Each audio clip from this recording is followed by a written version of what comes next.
साधिके शरण्ये त्र्यम्बके गौरी नारायणी नमोऽस्तुते।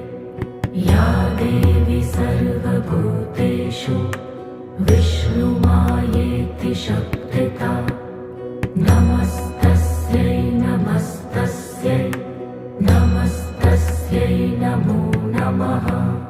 या देवी सर्वभूतेषु